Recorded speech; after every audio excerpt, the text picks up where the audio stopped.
આજે આપણે વાત કરવી છે વાયુ વિશે. સૌ પ્રથમ લેક્ચર છે ફર્સ્ટ યર 2025-26ની બેચ માટેનો. એની અંદર આપણે વાત કરવી છે વાત દોષ વિશે. તો વાત દોષની નિરુક્તિ શું છે, નિરુક્તિનો મતલબ શું થાય, આપણે સ્ટાર્ટિંગથી જ ચાલુ કરીએ કે નિરુક્તિ એટલે શું. તો નિરુક્તિ એટલે કે એની જે શબ્દ છે એ શબ્દ કઈ રીતે બને છે. દાખલા તરીકે આયુર્વેદ છે તો આયુર પ્લસ વેદ, તો એમાં આયુનો પણ કંઈક મિનિંગ હોય, એમાં આનો પણ કંઈક મિનિંગ હોય, યુનો મિનિંગ હોય, વેનો મિનિંગ હોય, દનો મિનિંગ હોય. તો આ દરેકે દરેક જે શબ્દ છે એનો મિનિંગ હોય, એ મિનિંગના આધારે જે છે કોઈ શબ્દની રચના થાય છે. તો એવી રીતના વાયુની જે શબ્દ છે એની રચના કઈ રીતે થઈ, તો કે તત્ર વા, વાયુમાં જે વા શબ્દ છે એ ગતિ માટે જવાબદાર છે. ગતિ કંદન યો રીતિ, ગતિ માટે જવાબદાર છે અને એન્થુઝિયાઝમ માટે જવાબદાર છે. તો એને શું કહેવામાં આવે છે, વાયુ કહેવામાં આવે છે. તો શું યાદ રાખશો, નિરુક્તિમાં તત્ર વા ગતિ કંદન વાયુ રીતિ ધાતુ. તો વાયુની અંદર વા શબ્દ છે એ ગતિ માટે, મુમેન્ટ માટે જવાબદાર છે. ઓકે, મુમેન્ટ માટે જવાબદાર છે એવું કઈ રીતના આપણને યાદ આવે, તો વાયુ જે છે પવન જે છે શું થતો હોય, આવી રીતે ફેલાતો હોય, પવન જે છે આવી રીતના ગતિ કરતો હોય. તો એના આધારે આપણે યાદ રાખી શકીએ છીએ. બીજું કે એના સિનોનિમ્સ કયા કયા છે, તો એના સિનોનિમ્સની અંદર મારુત, ચલ, અનિલ, સમીરણ, પવન. મારુત, હનુમાન દાદાજી હતા, હનુમાન દાદા એને મારુતિ નંદન કહેવાના. કેમ કે પવનના વેગે ગતિ કરતા હતા એટલે મારુત. પછી ચલ એટલે કે જે ચાલે છે હંમેશા, પવન શું હોય, હંમેશા ચાલતો હોય. અનિલ તો છે જ સિનોનિમ્સ. સમીર એટલે પવન, સમીરણ. તો આ બધા વાયુના શું છે, સિનોનિમ્સ છે, સમાનાર્થી છે. હવે કમ્પોઝિશન ઓફ વાયુ, કે વાયુનું કમ્પોઝિશન એટલે કે વાયુનું જે પંચ ભૌતિક તત્વ છે. આ દુનિયાની અંદર જે છે 5 પ્રકારના પંચમહાભૂત છે. કયા કયા છે, વાયુ, પૃથ્વી, અગ્નિ, જલ અને આકાશ.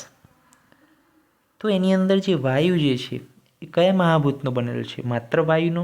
ના, વાયુ પ્લસ આકાશ એનો જે છે આ વાયુ બનેલો છે. વાયુ અને આકાશ મહાભૂતનો આ વાયુ દોષ એટલે કે વાત દોષ જે છે બનેલો છે. અહીંયા કમ્પોઝિશન ઓફ વાયુ લખ્યું છે, એના બદલે કમ્પોઝિશન ઓફ વાત પણ તમે લખી શકો છો. એવું નથી ફરજિયાત કે લખવું વાત કે વાયુ. ઓકે, પરંતુ મહાભૂતની અંદર વાયુ શબ્દ આવે છે, ત્યાં વાત ના લખી શકાય. તો અહીંયા જે છે તમે વાત કરી નાખજો. ઓકે, હવે આપણે એના સ્ટ્રક્ચર વિશે વાત કરી છે કે વાયુનું સ્ટ્રક્ચર કેવું હોય. કે વાયુ તો કેવો છે, અદૃશ્ય છે, એને જોઈ શકાતો નથી, પરંતુ એનું કાર્ય અનુભવી શકાય. દાખલા તરીકે પવન હોય, પરસેવો વળે આપણને, તો પવનને જોઈ શકાય? ના જોઈ શકાય, પરંતુ એનો પરસેવો દૂર થાય, એને ઠંડક મળે. તો એ રીતનું જ કાર્ય વાયુનું આપણા શરીરની અંદર પણ છે. કે ભાઈ વાયુને જોઈ શકાય નહીં, એનો કોઈ MRI રિપોર્ટ ના હોય કે ભાઈ MRI રિપોર્ટમાં 0.10% વાયુ આવે, એવું ના હોય, પરંતુ એનું કાર્યને અનુભવી શકાય છે. દાખલા તરીકે ખોરાકનું પાચન થવા માટે જવાબદાર સમાન વાયુ, પછી મળમૂત્રના નિકાલ માટે જવાબદાર અપાન વાયુ, પછી શ્વાસોશ્વાસની ક્રિયા માટે ઉદાન વાયુ, પછી હૃદયની બધી ક્રિયાઓ માટે, હૃદયની અંદર રુધિરાભિષણ જે છે તંત્રની જવાબદારી માટે વ્યાન વાયુ. તો આ બધા વાયુઓ જે છે અલગ અલગ ફંક્શન માટે જવાબદાર છે. તો એમના કાર્યને અનુભવી શકાય માત્ર, કે જે છે આ બધા ફંક્શન આવા વાયુના કારણે થતા હશે, પણ એનું કંઈ માપ, એનું કંઈ ઇન્વેસ્ટિગેશન રેશિયો ના હોય કે ભાઈ આ રિપોર્ટથી આપણને આટલું ખબર પડશે કે ભાઈ વ્યાન વાયુ આટલું કાર્ય કરે છે, એવું કોઈ રિપોર્ટ નથી. એટલે કીધું છે કે વાયુ અદૃશ્ય છે પણ તેના કાર્યને અનુભવી શકાય છે. તે ભૌતિક રીતે લંબાઈ, પહોળાઈ, ઊંચાઈ, વજન, કદ કોઈ પણ પ્રકારનું મેઝરમેન્ટમાં એ આવતો નથી, પણ આપણે એના કાર્યને જોઈ શકીએ છીએ.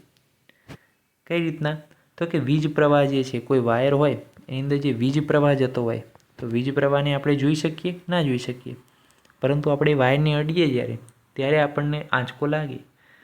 તો શું થાય, તો એ ત્યારે લાગે છે કે જ્યારે આપણે એને અડીએ છીએ, તો એ અનુભવના, તેના કાર્યનો અનુભવ થાય છે આપણને. તો એવી જ રીતના ટીવી, બલ્બ, ફ્રીજ આ બધું જે છે વીજ પ્રવાહથી ચાલતું હોય છે. તો એ જ રીતના જે છે વાયુ છે આપણા શરીરની અંદર, કે જેના ગુણના કારણે આપણા શરીરની અંદર બધા ફંક્શન પ્રોપરલી થાય છે. કારણ કે આપણે ગઈકાલે પ્રીવિયસ લેક્ચરમાં પણ વાત થઈ હતી કે પિત્તપંગુ કફપંગુ પંગપોમલ ધાતવ વાયુના યત્ર નિયંતે તત્ર વર્ષંતિ મેઘવત. એટલે કે પિત્ત કફ બધી ધાતુ મળ બધા શું છે? પાંગળા છે. એ પોતાનું કાર્ય જાતે કરી શકતા નથી. પરંતુ વાયુ તો પોતે શું છે? મૂવમેન્ટ કરનારો છે, ચલ છે, અનિલ છે, સમીરણ છે, પવન છે. તો વાયુની મૂવમેન્ટના કારણે આ બધા શું થાય છે? કાર્યાન્વિત થાય છે. આ બધા પોતાનું કાર્ય કરી શકે છે. વાયુના ગુણોથી લઈ અને આગળની વિગત આપણે નેક્સ્ટ લેક્ચરની અંદર કાલે જોઈશું. આજના પૂરતું અહીં સીમિત રાખીએ છીએ. આપ સૌને જય હિન્દ, જય ભારત, જય આયુર્વેદ, જય ધન્વંતરી. નમસ્કાર.